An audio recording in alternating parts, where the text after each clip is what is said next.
I think all the like main characters in the Promised Neverland are, you know, really good characters. So I'm gonna put them where they belong.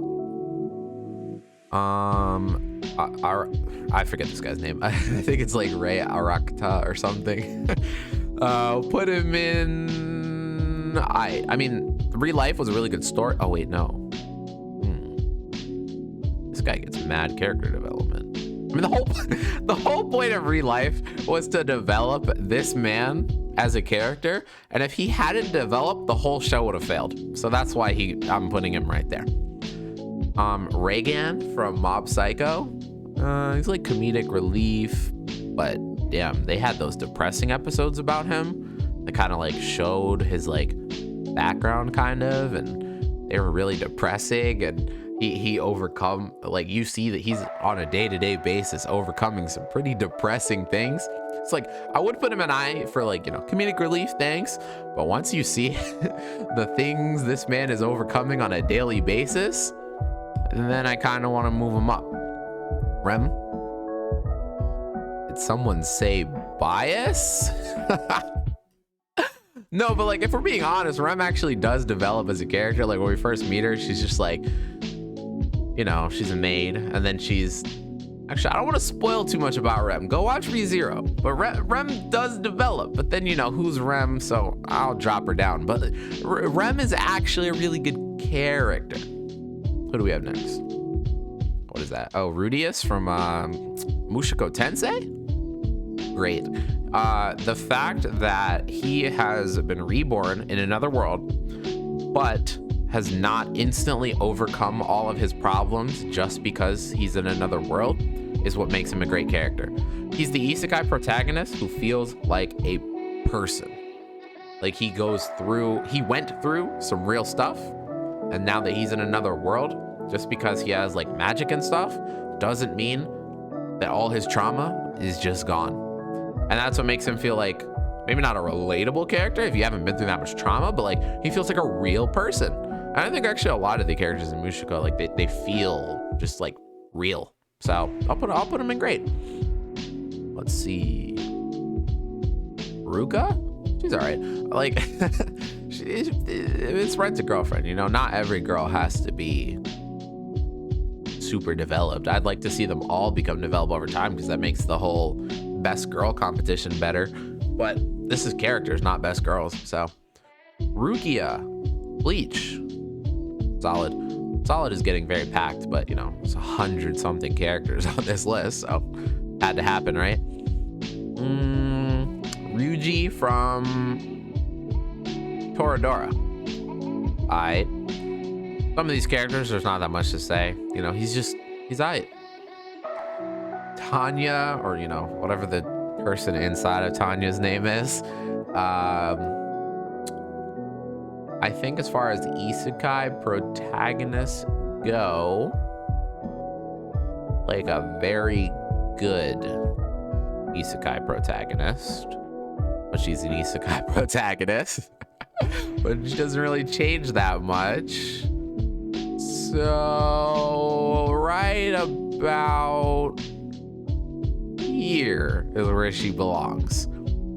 Yeah. One Punch Man, yeah, whatever, hot take. I don't like One Punch Man. He's boring. His universe, really cool. All the characters around him, solidly written. Him, could care less. No, actually, I couldn't care less. Yeah. Sakura. So Sakura is just like universally slandered, but like, I think that if Naruto's power scaling hadn't gone completely insane in the war arc, she wouldn't have been seen as irrelevant as she was. But don't get me wrong, if you know, you put Sakura's good highlights against her bad highlights, there's a lot more, why did she do that moments when it comes to Sakura. So like, I'll put her in solid because she's like the balance between, like, she has multiple things pulling her down, but she has multiple things pushing her up. And I think, like, you know, there's that one line where she's like, oh, I finally caught up to Naruto and Sasuke. And, you know, everybody laughs at her for that. But, like, again, if the war arc power scaling didn't go crazy, she actually did put in the work to become more powerful. Naruto and Sasuke just became god tier. So what was she supposed to do, honestly? So I'll throw her in solid. I think she gets more hate than she deserves, but at the same time, some of the hate is completely warranted. So, you know, right in the middle. Sakuta from Bunny Girl versus Girlfriend. Where did I put her? Did I even rank her yet? Yeah, I said my. Oh, there she is. I'll put him right next to her. I think he's more interesting than her, but overall, Bunny Girl Senpai is not really like a... It's not that much of an individual character-driven show. It's like the whole adolescent syndrome thing. That's what drives Bunny Girl Senpai forward. Sasuke. I guess he's just like another popular character that I'm gonna put in the bottom tier. I don't like Sasuke. Like, he's angry and he makes bad choices and he does stupid things, and I get it. He has a very traumatic backstory, but there are other characters on this list who have been through a lot and have a lot of trauma, but they're not Sasuke. You know, like I really don't like Sasuke. You know, I'll be a little nicer. No, I don't like Sasuke. That's where I'm putting him, period. Sekai, she could join the School Days trio. I mean, this is one of the friendly word. I can't think of a friendly word to describe her, but like she's a trash human being. Just trash human being. Senku, I like this guy. He's mad cool, you know, like got the whole 10 million% thing. He's smart. The fact that he literally just like stayed alive by counting time by the seconds, or was it minutes? It was seconds. Like, that's insane. The commitment, the drive, we love that. And you know, like him wanting to bring back science makes him a pretty solid character. He's like a little on the he's a little on the one-dimensional side, but I think that, you know, I'm gonna find adjectives for cool, I promise. He's a cool character. Now Fumi, he's one of those isekai characters that like can't break the great line. He's just solid, you know, he's okay. He's an isekai protagonist who is forced into his world. He doesn't really want to be there, so I'll give him like a couple bonus points, but you know. Actually, wait, Shield Hero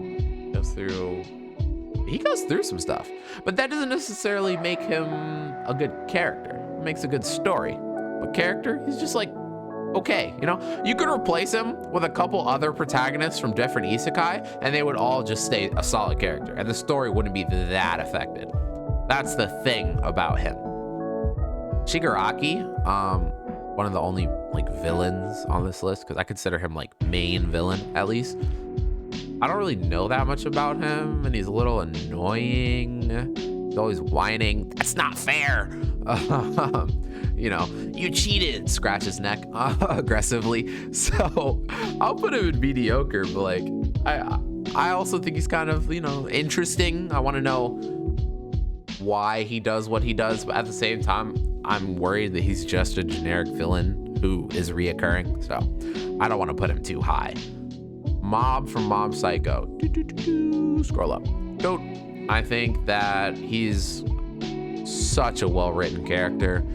His daily struggle of, you know, being plain, but also being godly, that made for such a good story. He is the type of person who wants to improve himself. Not in like the One Punch Man type of way where like, you know, I want to be a hero, and then he like does some ridiculous regimen and then, you know, he becomes great, but more like a real person who realizes that they are lacking in certain departments and wants to improve. You know, he realizes that he's kind of out of shape. He starts training with like the gym guys, even though they're all, you know, muscles and they could run miles. You know, they could probably run 3 marathons before he could run a mile, but he still puts in the work. And he wants to become more social, and he, you know, I could sing Mob's praises for a pretty long time, but you know, I'll put him in GOAT. Shinra from Fire Force. Whoops, that's a cool guy. Cool, nice. It's a hot guy. Haha. Pause. I'm dumb. Anyway, Shinra's solid. You know, he's like mid-solid. you know, the whole I want to be a hero thing was a lot more prominent in season 1. I think the Shinra might have ended up higher if I didn't dislike season 2. I think season 2 just, boo, it flopped. Shiro, whatever, from Log Horizon. But I'm like right here. He's a solid character. But again, Log Horizon, the world. The world. That's what you watch Log Horizon for. Like I was watching Trash Taste, the podcast, and they were talking about Log Horizon. They were like, "Oh, I love Log Horizon." And then they were pointing out that, like, you know, when they first watched it, they were like, "This is kind of, it's not that great." But then they got to the point where, like, you start to see how the world works, and they were like, "Hey, yo, I'm in. This is interesting. Like, let me see where this goes. You know, that is so cool." And then when, like, the game, like the world that they've all been isekai to, stops following the game rules, that's when you're just like, yo, I gotta watch more of this. But there's no character who you're just like, yo, this is such a compelling, well-written character. They're there, and we're there for the ride. Soma. I think Soma's a elite character. Like, he's like the lowest elite character, but like, I really like Soma, you know? Plus character design, chef's kiss. Who is this? Oh, Swindler from Akudama Drive, or, you know, Ordinary Citizen. Let's see. So minus points for being kind of plain, but bonus points for being dragged into a criminal society while being an ordinary citizen and managing to trick other criminals into thinking she's a criminal, then being forced to make criminal decisions because that's her life now.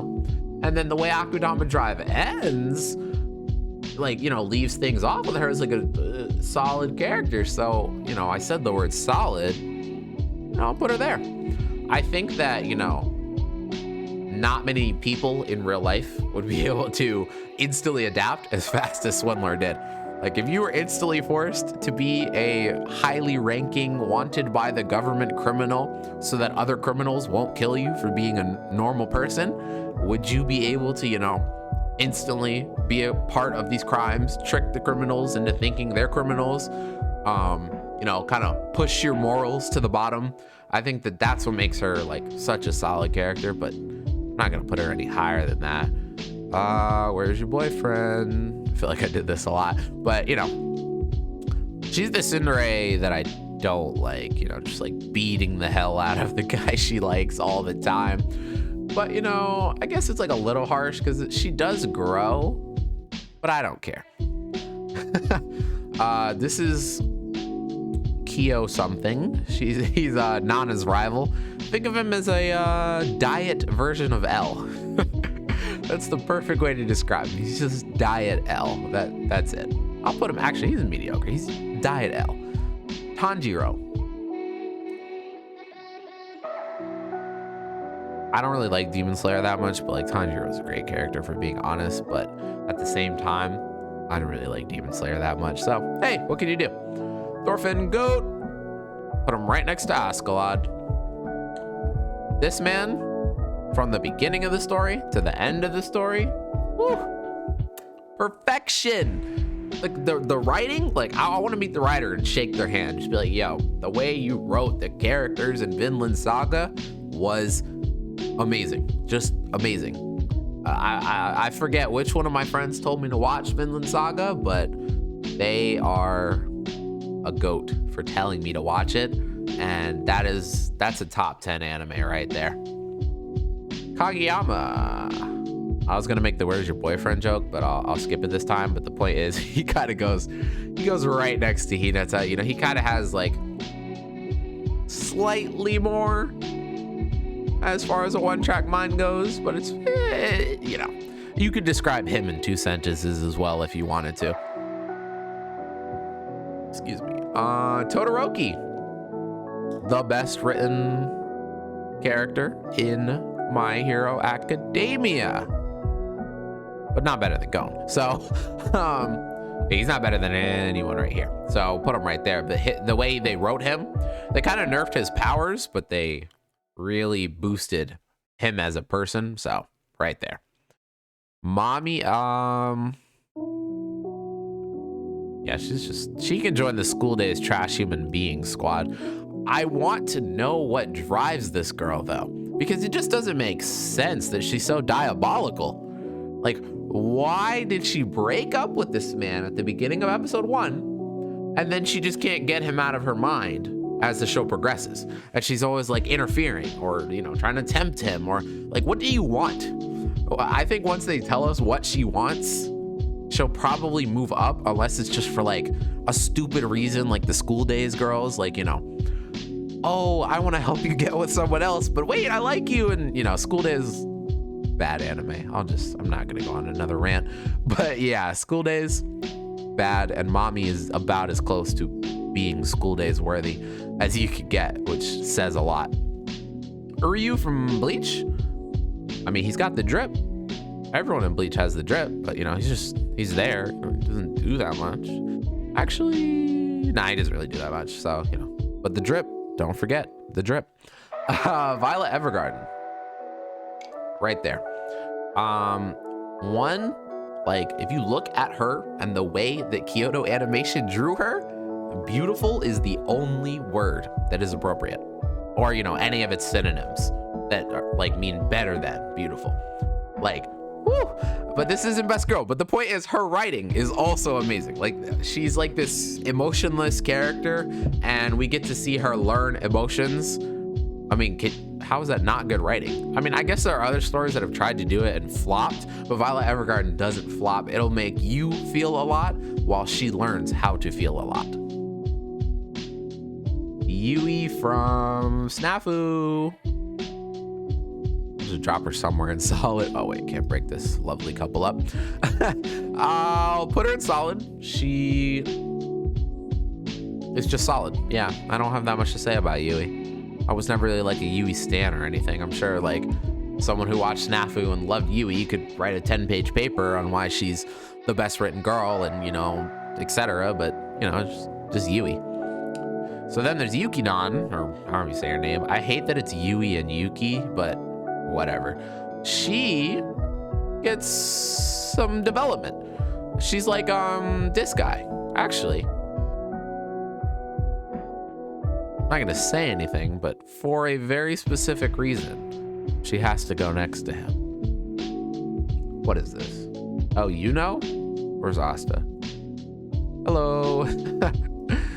Overrated character. Well, no one's really hyping him up that much, but at the same time, like, he's even more boring than Asta. He just kind of stands there. He's like the cool guy, you know, and not even in the I'm calling him cool. Within his universe, everybody's like, oh, look at this guy. You know, he's so chill. You know, he doesn't show off what he's thinking. You know, he just moves up the ranks without showing that much emotion. He's that cool guy. But I don't really like him that much because he doesn't show anything. So, you know, throw him in mediocre. Asuna, join your boyfriend. Like, a lot of the couples, the two characters are about equally written, and, you know, SAO, neither character is written well. So actually she's better than him, but not by that much. Yo. Yuko from Nichijou. She's whatever, bias. She's hilarious. Every scene with this girl is so funny. Like, oh my gosh, the more you get to know her, the funnier her scenes are. Like, oh my gosh, Nichijou, hilarious. At first when I started it, I was like, why do people love this show so much? But then I understood, and my goodness, this girl is so funny. Anyway, I'm not gonna say what name he wants to go by. Okabe Rincero. This is a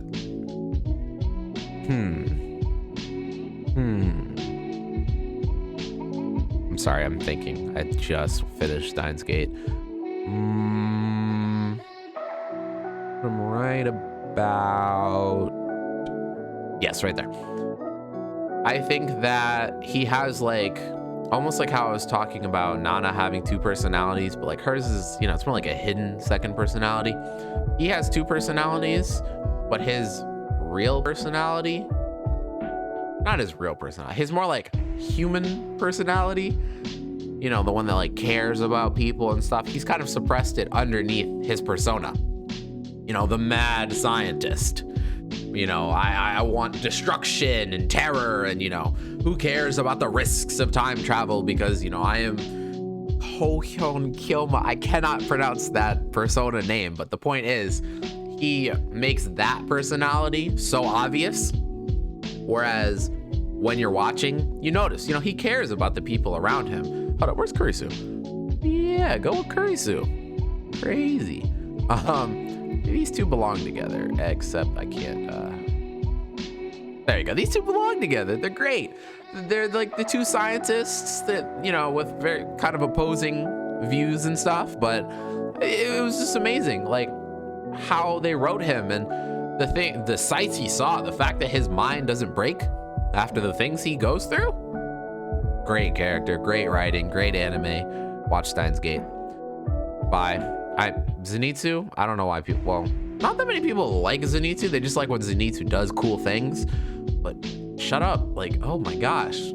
I think he had that one funny scene with the, you know, Nezuko-chan, but other than that, so annoying. Just cries and whines and cries and whines. And I liked that they showed us his backstory. I guess I could put him in the mediocre because at least they managed to do that, but so irritating. And I think one of my friends really likes Zenitsu, but like, are you really gonna defend that he's not an annoying character? He's just irritating. Just shh, no more from you. Thank you. 02? Oh my gosh. If this was a best girl competition, I'd put her at the bottom. I do not know why 02 got so popular. You probably thought I was gonna say top. I don't like her. She's a 5-letter word that I'm not gonna say, but I don't like her. She's so trash. Like, I literally watched Darling in the Franxx because everyone was like hyping up 02, and like I expected this almost like Rem level character.